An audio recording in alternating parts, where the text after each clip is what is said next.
Good morning, everybody. I'm Nicola Barrett, Chief Corporate Learning Officer for Emory Executive Education here at Goizueta Business School, and welcome to Business Over Breakfast.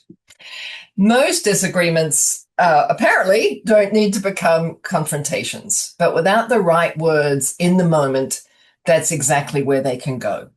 Pretty soon, a simple misunderstanding becomes a confrontation instead of a conversation. So why do we behave that way under conflict? What words and behaviors can keep hard conversations productive?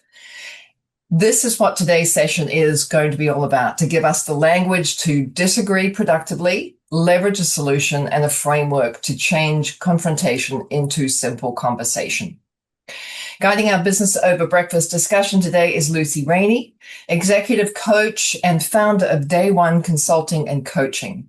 She is an expert in storytelling, influence, and team dynamics who practices a hands-on approach to solving problems and improving business and customer experience. As a former Fortune 40 SVP and Chief Marketing Officer, Luci has led high-performing teams, driven strategic business outcomes, and navigated complex organizations and no doubt complex situations.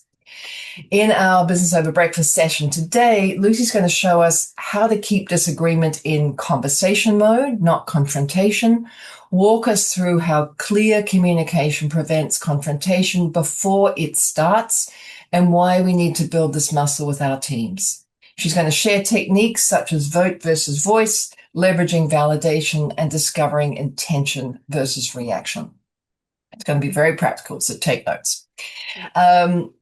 Luci's going to answer questions at the end of the session, so we invite you, as usual, to please post your questions in the Q&A box or the chat. We'll do our best to get to both of them.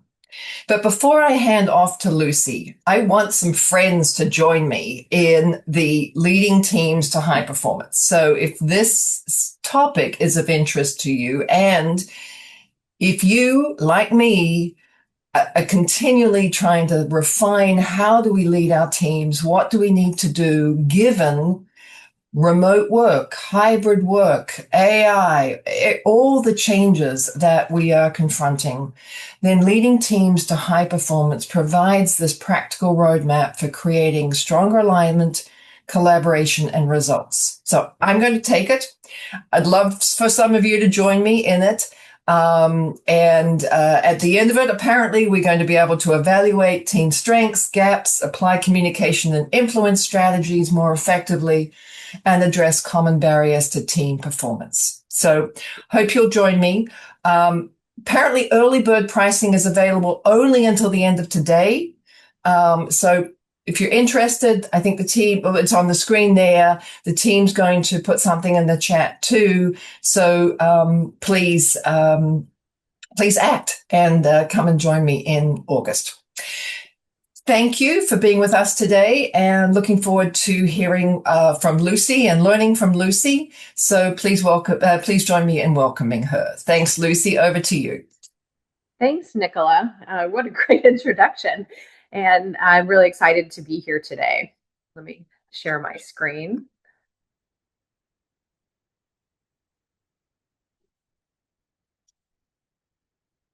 All right. Everybody see that? Yes, we can.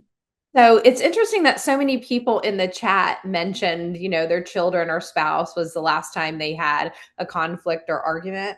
And, I would be remiss without mentioning that I actually got into this topic and really leveraging it in my coaching practice through an interest in learning how to communicate with my teenagers better. And we had very different personalities and very different ways of thinking about conflict and confrontation. And I really wanted to just be a better parent and learn how to communicate with them better through their teenage years. And so I got very interested in this topic. And so it's quite interesting that many of you mentioned your last conflict was with a loved one, a spouse, or a child. And I have found all my learnings and I've put them into practice. And I think you'll see some of them today. So this works both professionally and personally, in my opinion.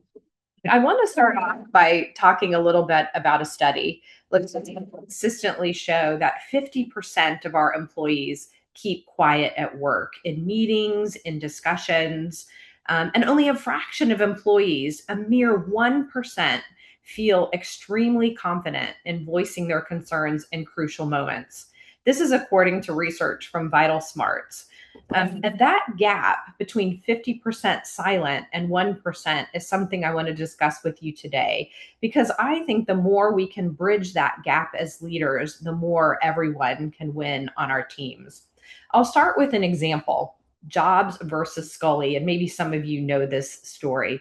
But in 1985, two of the smartest people in business at the time had a disagreement, and it was a significant disagreement. And, history will tell us they really didn't know how to handle it. Steve Jobs wanted to bet everything on the Macintosh, lower the price, invest heavily in advertising, be different. In his view, he was moving the company forward. John Scully, who was actually a CEO that Jobs himself recruited, said the Mac wasn't ready. And as a public company, Apple couldn't afford it. They had shareholder responsibilities. These are realistic things for a CEO to say. Neither were wrong, and both were right. It was vision versus timing, totally resolvable. But neither validated the other person's perspective. Jobs went around Scully. He planned a coup.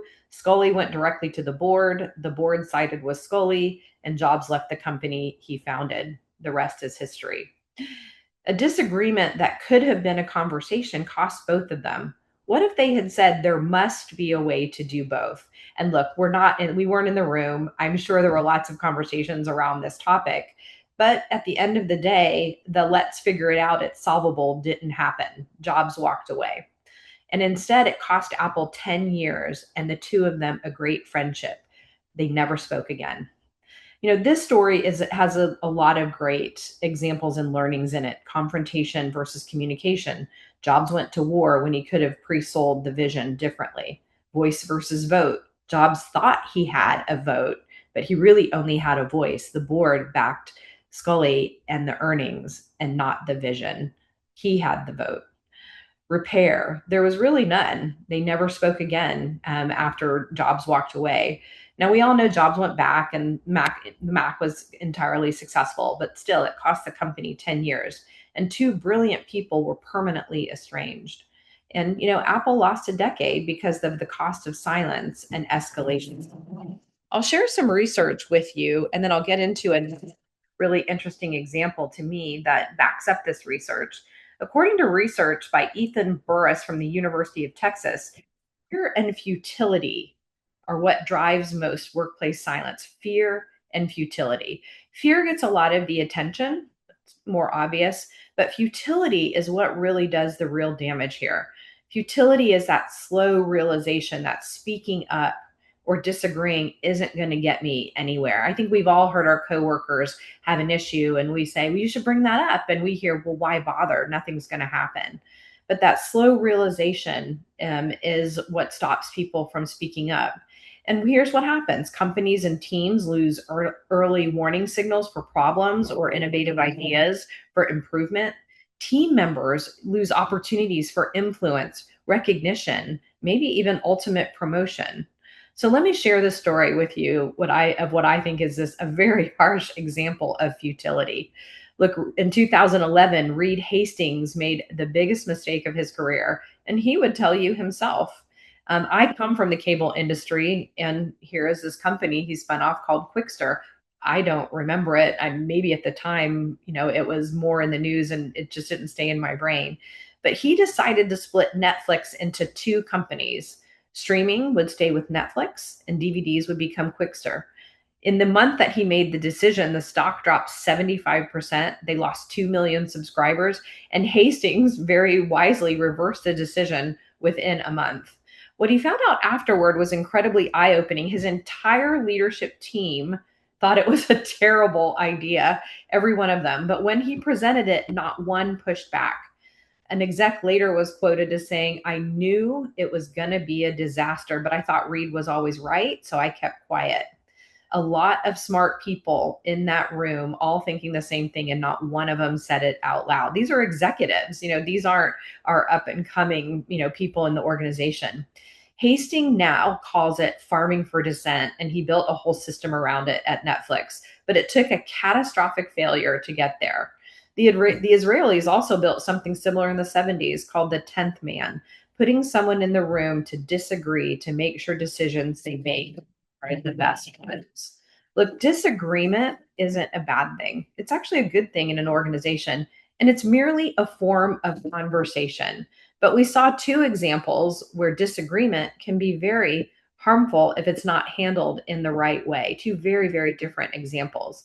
Disagreement can move an organization forward, but the language to disagree well or to encourage positive disagreement, that's what today is about. That's what I want to talk to you about.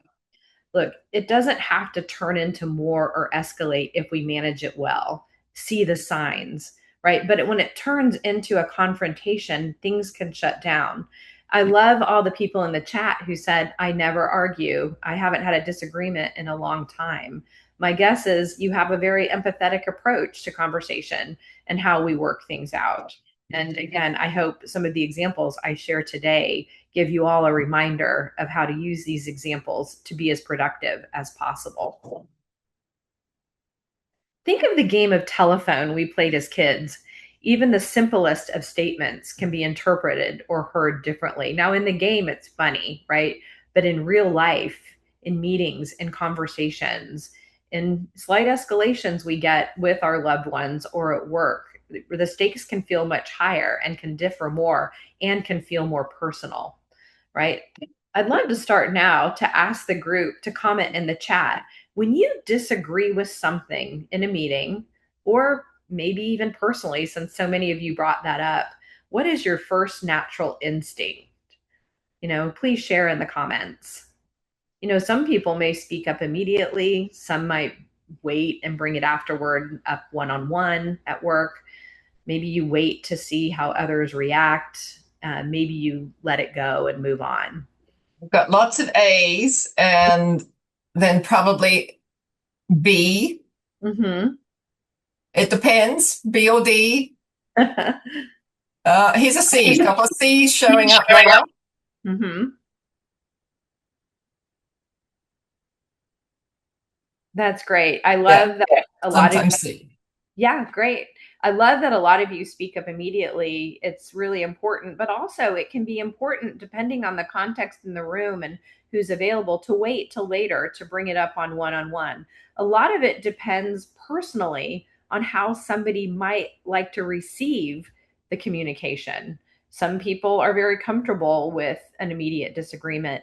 Others might feel more sensitive, might feel disrespected. So again, I'm sure a lot of it depends. And some of you said A or B, it depends. I want to share this video about how perception can be so different, even when the disagreement seems obvious, and how changing your approach can move things forward. But notice in the video, sometimes we have to stick with our changed approach. It's just, there's all this pressure, and sometimes it feels like it's right up on me, and I can just feel it, like literally feel it in my head, and it's relentless. And I don't know if it's going to stop. I mean, that's the thing that scares me the most, is that I don't know if it's ever going to stop. Yeah. Well, you do have a nail in your head. It is not about the nail.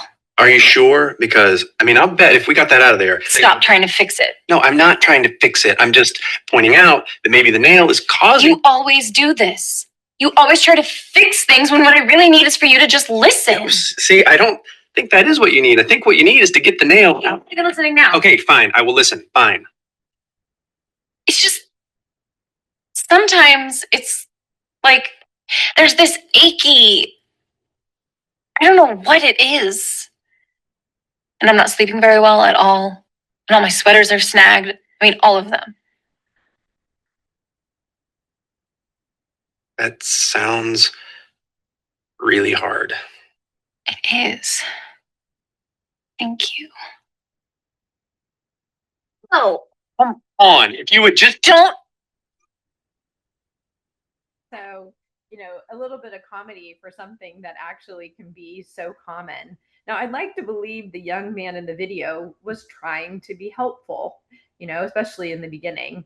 People usually aren't difficult, they're just different.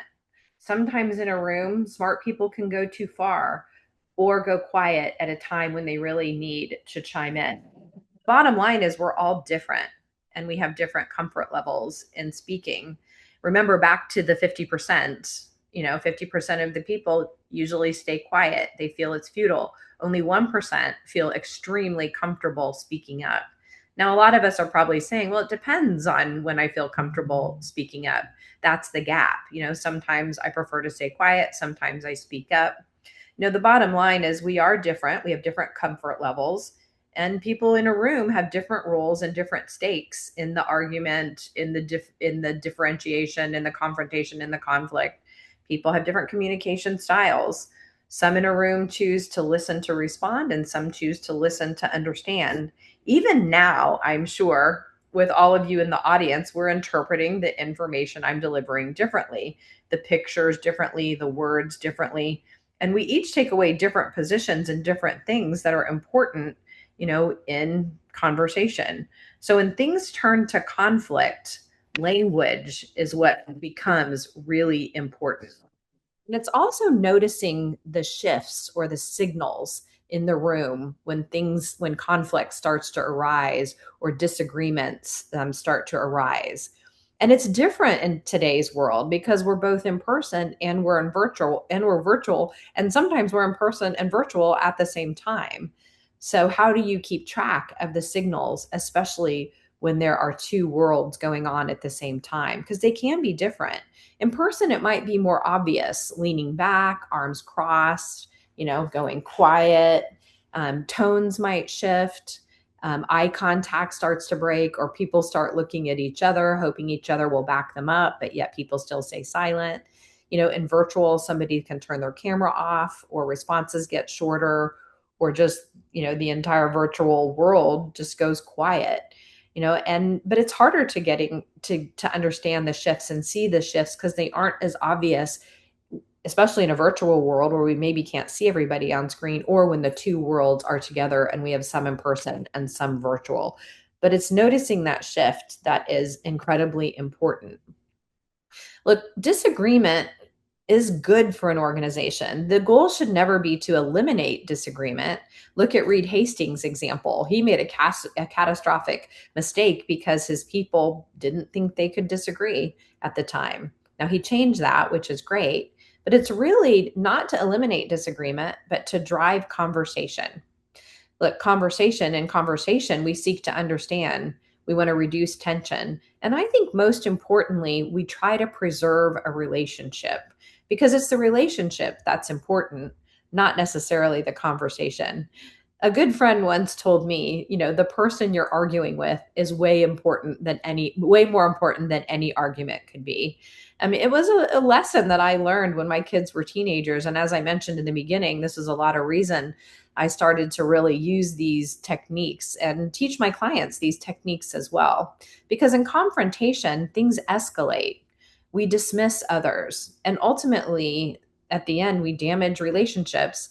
And it only takes one severe confrontation to possibly damage a relationship forever. I mean, look at Jobs. He never spoke to Scully again. Now, we know Jobs is temperamental and he had other issues, but still, it cost Apple 10 years.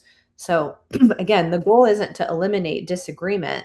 For example, between Jobs and Scully, it was good to disagree on the financial security of the company and the vision as well. But could they have worked it out, and what could that have meant for Apple a lot sooner? I think language choice is so important. And then if you add tone to that, even more important. You know, have we all started a sentence with no?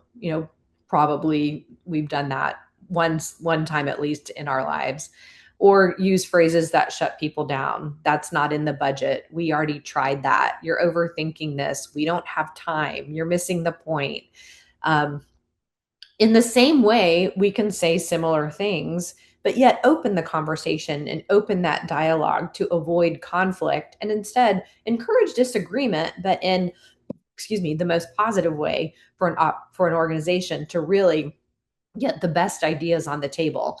Things like, tell me more about that, or I hear you, let's explore that together. That's a valid concern. How do we address it? I understand your reasoning, even if I see it differently. Or that's a perspective we should consider before deciding. Because when we dismiss or we shut people down, a lot of times just simply because we're in a hurry, or we're on a deadline, things that are present in our everyday lives. But when we can slow down and remember the phrases that open dialogue, and I've just done a few here. And sometimes when I know I'm going into a difficult conversation, I'll actually use AI to help me with phrases that I might learn in case in the moment things feel really tense and my brain's not working as fast as it possibly could. But I've listed a few here just to give you some ideas. Tell me more is one of my favorite ones.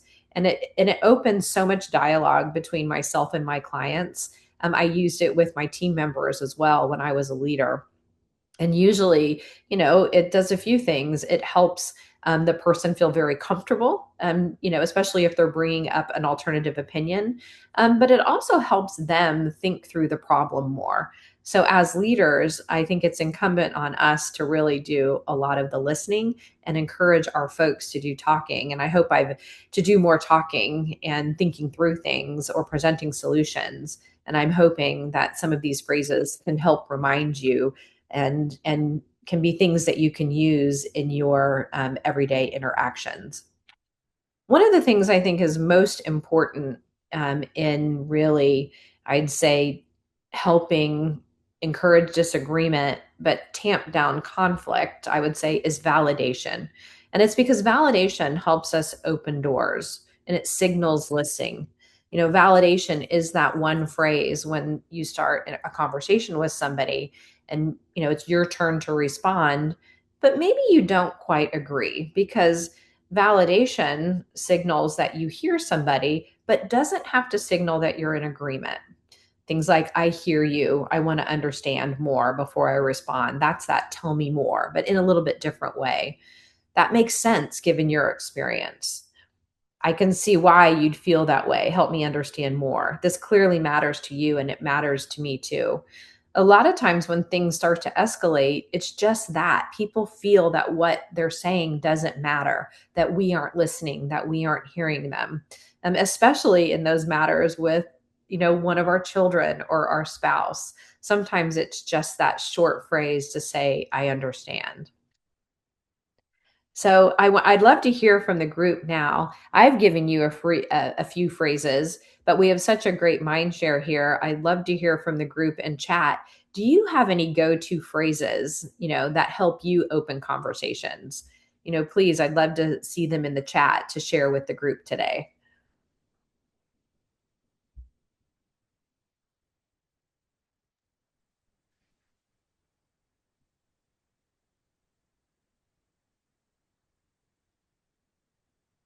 So Lucy, just in case you can't see them, help me to understand. What do you think? Ken says, oh, it's going too fast. Tell me what you do. Can you tell me more? What are your thoughts? The story I'm telling myself is. Mm-hmm. I usually start with, I would like to offer another perspective. That's a good one. I'd like that. I'd like to be helpful to you. Let me know how I can be helpful. Make it make sense. I want to understand. Can you tell me what that looks like? What's your plan? This is my perspective, experience, but I could be wrong. I'd like to ask a clarifying question. Court says, please show me how you're developing that. Tara says, I'm curious about that. Let's explore more.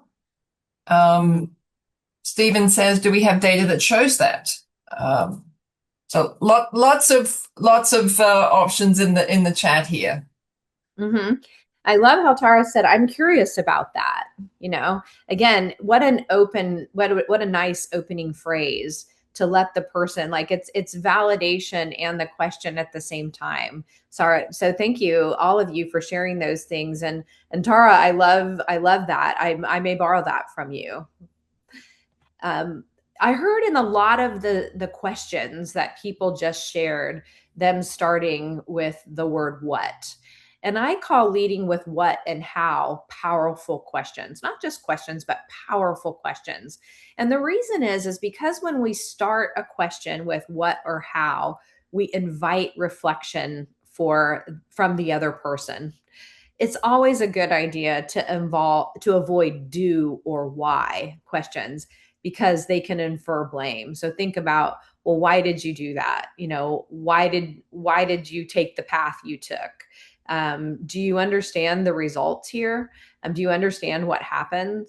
And do and why, sometimes we can't avoid asking do or why, but I often coach my clients to try and avoid those do and why questions because they tend to infer blame.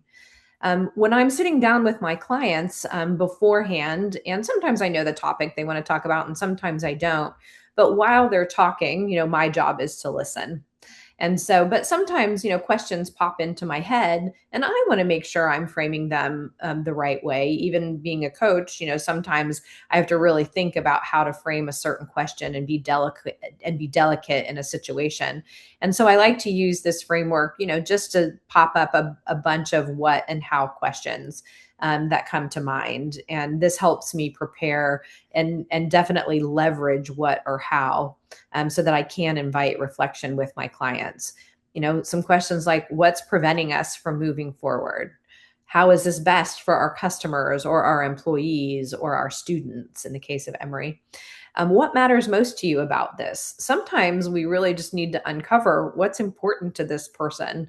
And I've certainly been in some situations as a leader where I didn't realize what was really important to somebody, and things didn't go so well. So I've really learned over my career, uncover what's important to the other person first. How can we move this forward in a way that works for both of us, right? In a disagreement, there is a way for everyone to win. And so how do we get to what that means to the other person? But I like outlining, what I call powerful questions, always leveraging what or how to start. So we invite reflection rather than blame. Look, we talked about the stat earlier. I mentioned the stat earlier that 50% of the people choose to remain quiet, either out of fear or futility. And silence, to me, in an organization, is, especially in a position of conflict or disagreement, is really its own message, and it has a huge ripple effect.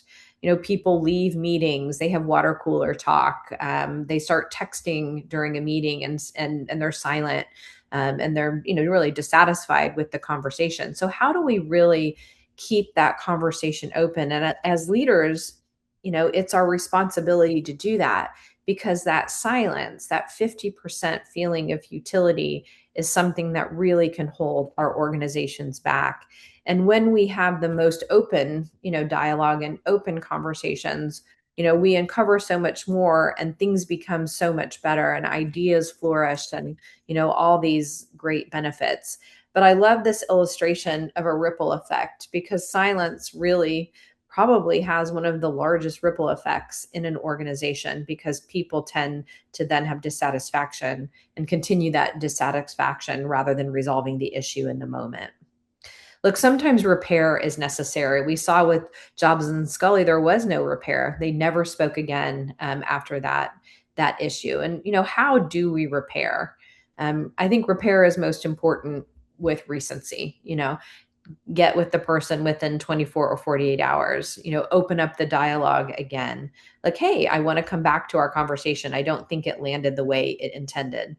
How to repair is one of the questions I get most often from my clients. How do you start that conversation? How do you start that conversation if you weren't comfortable with how an executive treated you? How do you, what are the phrases you use? Because people are uncomfortable. I think it's very important in these instances not to over apologize or over explain, not to relitigate who was right, but really just move forward. Again, those powerful what and how questions come, back into frame. Hey, I noticed you went quiet in there. How did something land for you? Again, this is more of an intro question. Did something land wrong? So it gives the person an opportunity to, express, their feelings.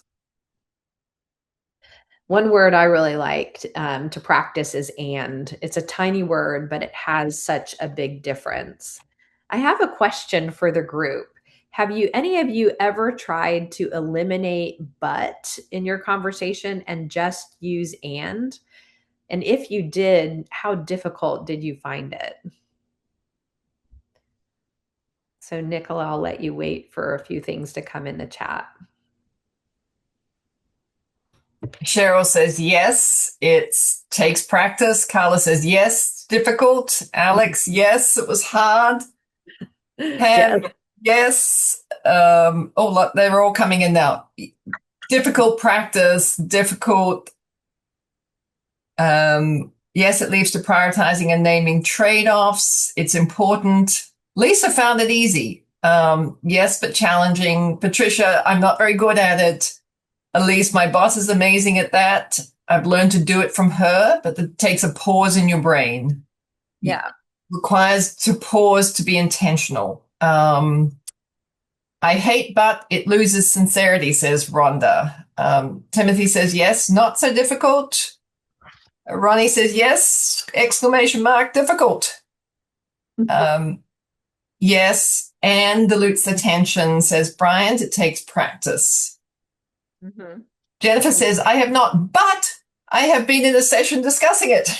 That's great. And Fred has never tried it. Oh, wow, Fred. Well, I encourage you to try it, Fred.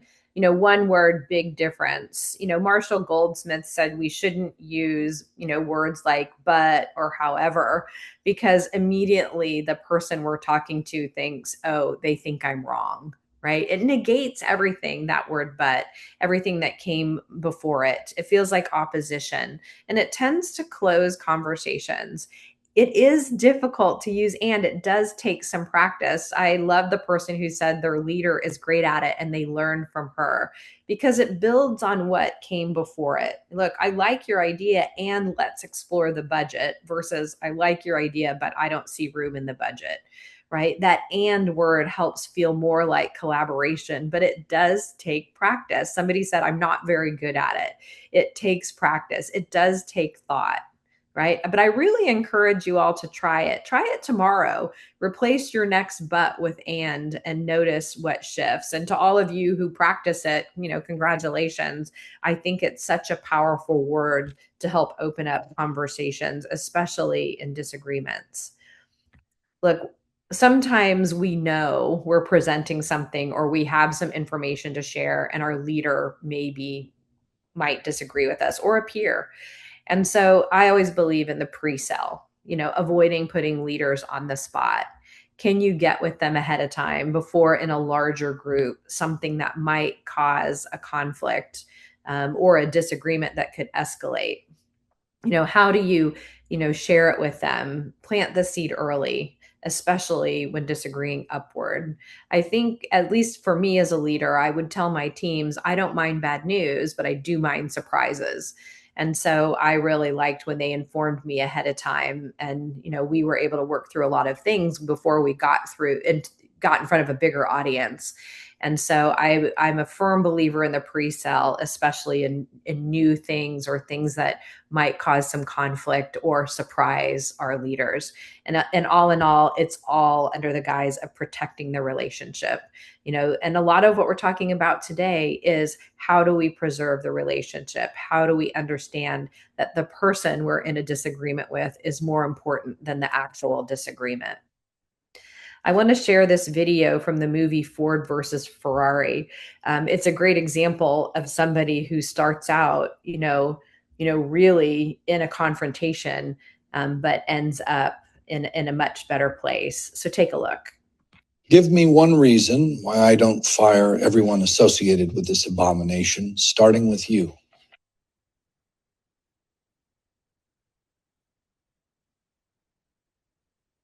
Well, sir, I was thinking about that very question as I sat out there in your lovely waiting room. As I was sitting there, I watched that little red folder right there go through 4 pairs of hands before it got to you. Of course, that doesn't include the 22 or so other Ford employees who probably poked at it before it made its way up to the 19th floor. All due respect, sir, you can't win a race by committee. You need one man in charge. Now, the good news, as I see it, is that even with all the extra weight, we still managed to put old Mr. Ferrari exactly where we want him. Did we? Oh, yes. Expand. Well, sure, we haven't worked out how to corner yet or stay cool. But our last lap, we clocked 218 miles an hour down the Mulsanne Straight. Now, in all his years of racing, old Enzo ain't never seen anything move that fast. And now he knows, without a doubt, we're faster than he is. That man is scared to death that this year you actually might be smart enough to start trusting me. Give me one reason. So what you're seeing here is an example, and again, I brought this up too with the Jobs and Scully issue, is voice versus vote. You can see in the beginning, Mr. Ford is not happy, and he immediately starts the conversation with a confrontation. Now, the Matt Damon character is able, to start getting him to listen. I love how he says expand. It's a little terse, tell me more, but he at least signals that he's listening.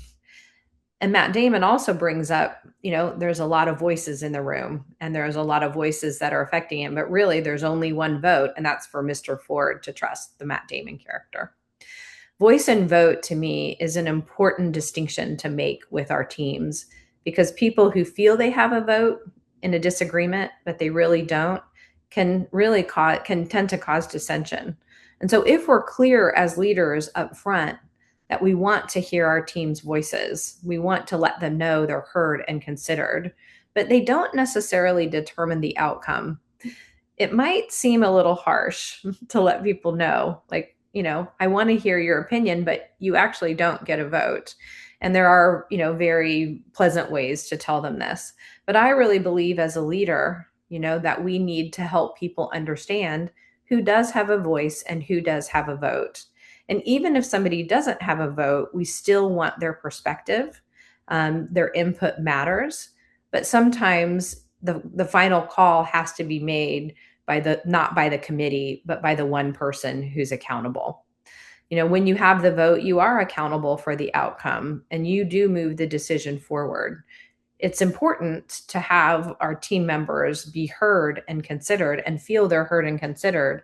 But oftentimes we need to be clear about who does have a voice and who has a vote. And when we can do this at the beginning of a situation or a beginning of a meeting or a conversation, we can tend to prevent some escalation or confrontation. Sometimes we can say, look, we made this call together, especially if there's dissension. I call these the relitigators after there's been a decision made. Hey, we made this call together. What's changed that you'd want us to consider? If you help people understand who has a voice and who has a vote in the beginning, it can prevent a lot of decisions from being undermined after the fact, causing that ripple effect, having to circle back, understanding, where people's position is. And I think it's just very, very important for that people understand whether they have a voice or a vote. And so I wanted to make sure that we talked about that today. The last thing I wanted to bring up is really how we evolve information. And I like to think that my quick rule is if it's informational, I can write it. If it's interactive or emotional, I can say it. Send emails or texts or Teams messages to involve information. But if we need to protect emotion or protect a relationship, we need to talk to somebody. And in today's day and age, and with so many forms of communication coming at us, sometimes we forget because we go for the quickest method. Or if we're working virtual, sometimes it's hard to get a hold of people. We can't necessarily walk by their office, and things don't seem to be able to wait. But in the spirit of preserving the relationship, when is it best to send an email versus have a conversation? And I find the information, versus complex decisions or emotions is that good defining line. One thing I'll add is after there's 3 back and forths in written communication, and things seem to be escalating, have a call, pick up the phone. As a leader, I could see, back and forths in an email chain 6, 7 times. And I was constantly reminding my team, please pick up the phone. This can be resolved with a quick phone call. But sometimes, especially if we don't see people, we have people working in remote offices in other cities, we can forget that, and really for the sake of speed. And this is where often conflict can arise because it's hard to put tone in writing at times. Or sometimes things just require multiple perspectives and we start going back and forth, things escalate, and then somebody takes it the wrong way. And then now we have to recover. So I just like to share this rule with folks, just as a simple reminder that information can be written, but things that are more complex and have emotion probably need conversation. So I hope you all can take some of the principles we've talked about today into tomorrow.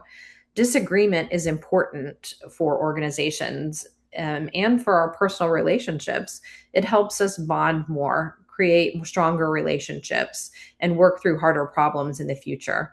And handled well, it's one of the most valuable things that can happen in a room full of smart people. Now you have some of the language to make that possible. Things like replacing but with and, using tell me more, or I'm curious, I want to hear more. Clarify voice versus vote before a meeting starts. Maybe pre-sell things that might be more difficult topics before you're in the room. And check in after. Repair doesn't have to be a big conversation, but it's typically an important conversation. So with that, I'd love to take any questions. And thank you so much for having me today, all the folks at Emory Executive Ed. Thanks, Luci. And we certainly have questions. So let me just start. I'm going from the end forward here. Brian asks, how does a leader effectively ensure that team member suggestions were actually acknowledged and even considered? Can you repeat that, please? Sure. Bryant asks, how does a leader effectively ensure that team member suggestions were actually acknowledged and considered? I think that's a great question. And I think that, that comes with validation. And it also comes with follow-up. And so if somebody has a suggestion and, it needs to be escalated on their behalf, I think first you acknowledge it and you thank them. And, if it's something that you really don't think, is pertinent, I think it's important to tell them in the moment, I love your suggestion, but now might not be the time. It's not a never, it's just a not a now. If you are escalating it and somebody gets back to you, then it's on you as a leader to follow up with that person and say, hey, I escalated your concern. Here was the outcome of it. And, this is how we move forward. Mm-hmm. So often the follow-up gets forgotten, and then it's the follow-up that's really important. Right. Cheryl asks, how do you resolve when the conversation is evaded by the person despite the request to chat. So something's happened. They don't want to talk to me. I really want to talk to them. Yeah. I think some people need a cooling off period, right? What you may want to address in the moment, they're not ready to. But I do think it's important to, try, to keep trying a few times and to communicate to them how important it is that you work through this. And, some people, if they don't want to talk about it, we can't force them. But I think it's the important thing is your effort and that you're trying. But some people do need a cooling off period. They need time to regulate. They need time to think about things.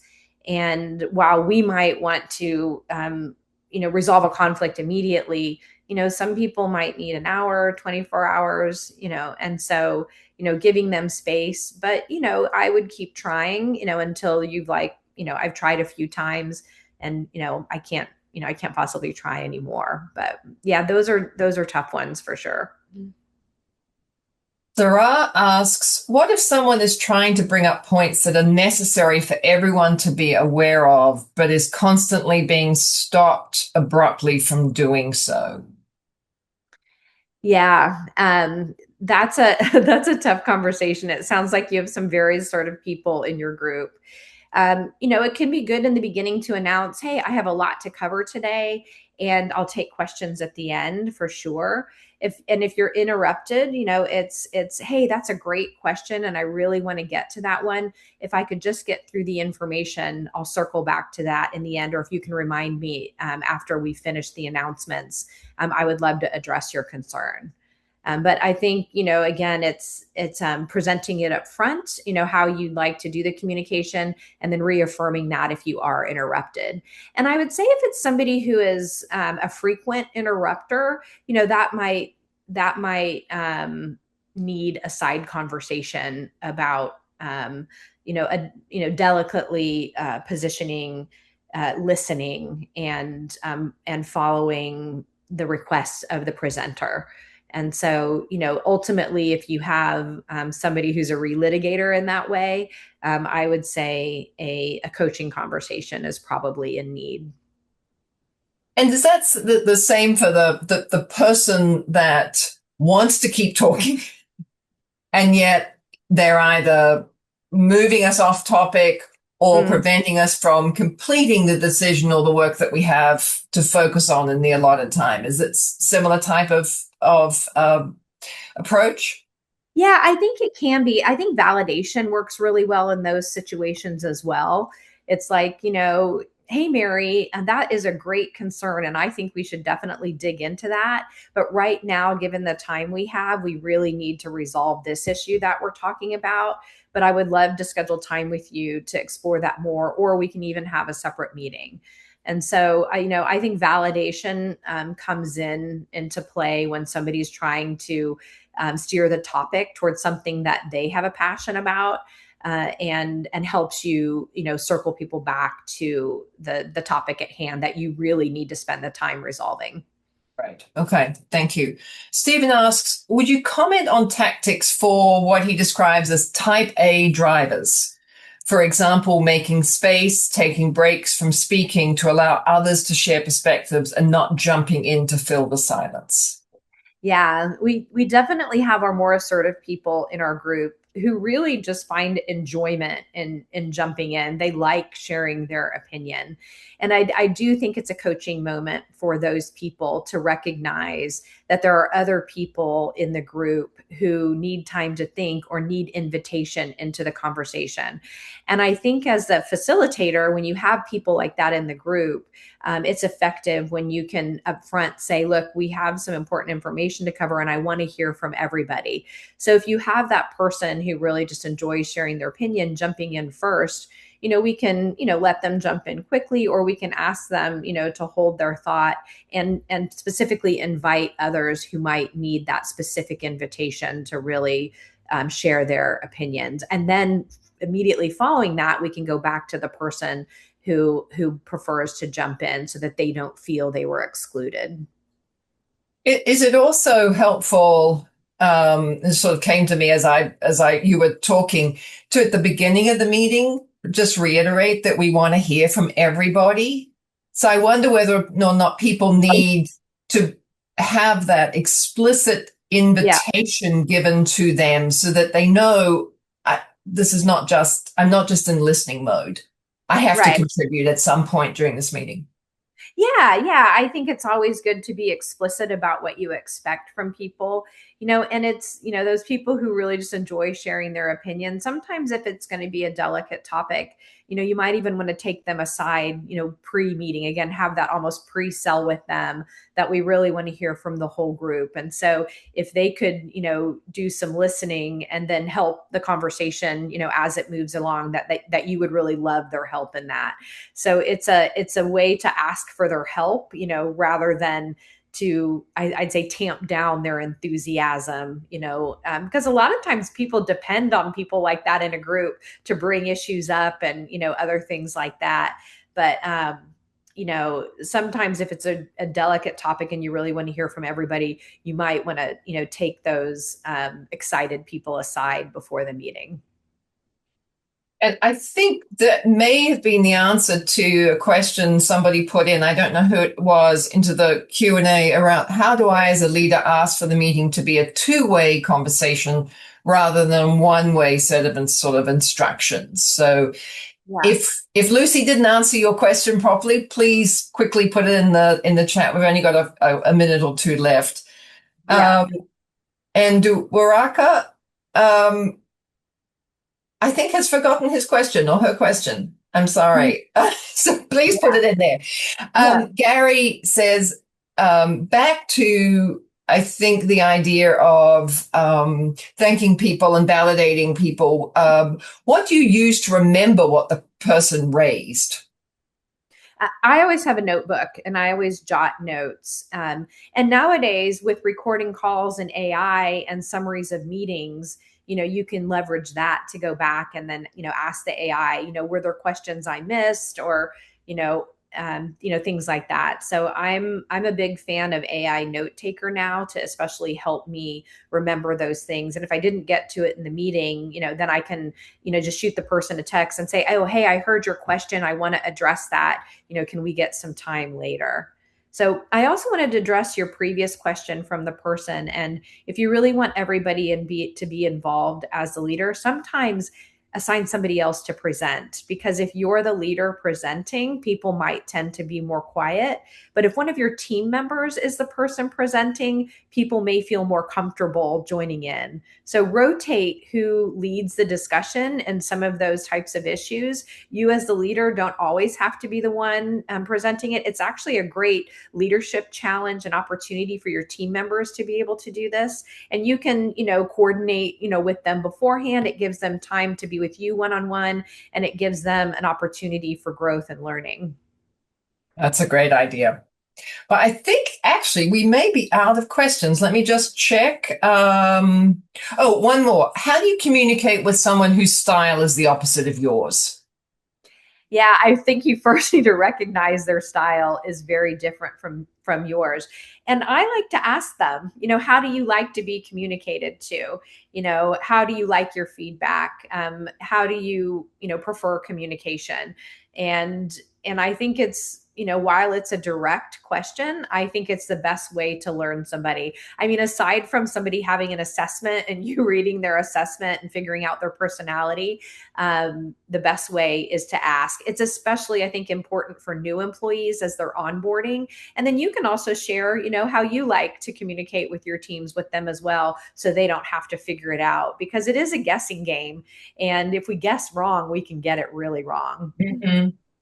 That's great. Well, thank you so much, Lucy. I'm going to hand over to the team. There's lots of thank yous in the chat, I see. So great topic. So thanks, everybody, for joining us this morning. Over to you, Heather.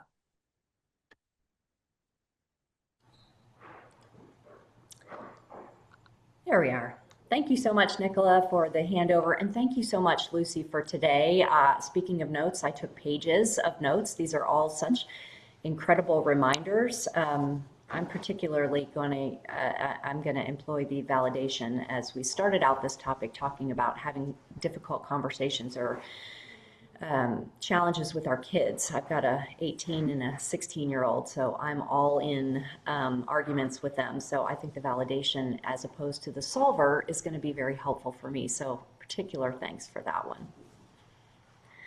All right, everybody, thank you so much for joining today. My name is Heather. I'm part of the open enrollment team. And as always, we so appreciate you spending this hour, your morning with us. And we truly value your continued engagement and the energy that you bring to these sessions.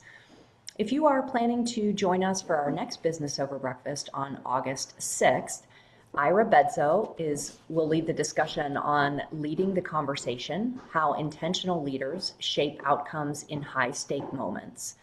So effective leadership requires more than knowing what to say. It requires understanding what is happening, recognizing the values and interests at stake, clarifying the outcome the conversation should serve, and creating the conditions that make progress possible. Ira will introduce a practical framework for approaching conversations as an intentional act of leadership.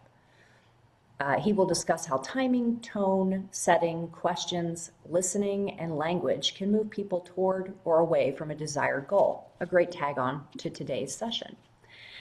And if you're interested in looking ahead to our August 20th session, this is about catalyzing AI in organizations, how to assess AI readiness. Organizations today have unprecedented access to AI platforms, co-pilot automation tools, and intelligent assistants. What they often lack is the organizational readiness to integrate AI into how work gets done. Successful AI transformation requires more than just software implementation. It requires leadership alignment, workforce capabilities, governance, redesigned workflows, and a culture that's prepared to embrace new ways of learning. So join us on August 20th if you are interested in learning how to assess AI readiness for your team or organization that translates into prioritized, tailored roadmap for success. And as we close out for today, let me share a few upcoming options we have for those who are prioritizing continued development. Would you be interested in a more disciplined approach to making complex and uncertain decisions in complex and uncertain situations? Then please consider our strategic decision making in the age of AI course. Also, are you responsible for driving team performance with cross-functional, a hybrid, or a distributed team? Then don't wait. Take advantage of our special pricing, good through today, for our Leading Teams to High Performance course. Or are you considering a career transition in the upcoming months? If you are considering this, consider the Emory Executive Coaching Program, where you can step into the power of coaching to create meaningful change in others, in organizations, and in yourself. Or if you just want to learn at your own pace, every month we have asynchronous courses and certificates available. You can see the titles on the screen. If you want to learn about these or any of the courses that we have, you can scan the QR code on the screen, or you can see the chat as my colleague is putting that information in there now. So again, thank you so much, Lucy, and thank you all for joining us today. We are always grateful for this attendance, and we look forward to seeing you in our next Business Over Breakfast. Thanks.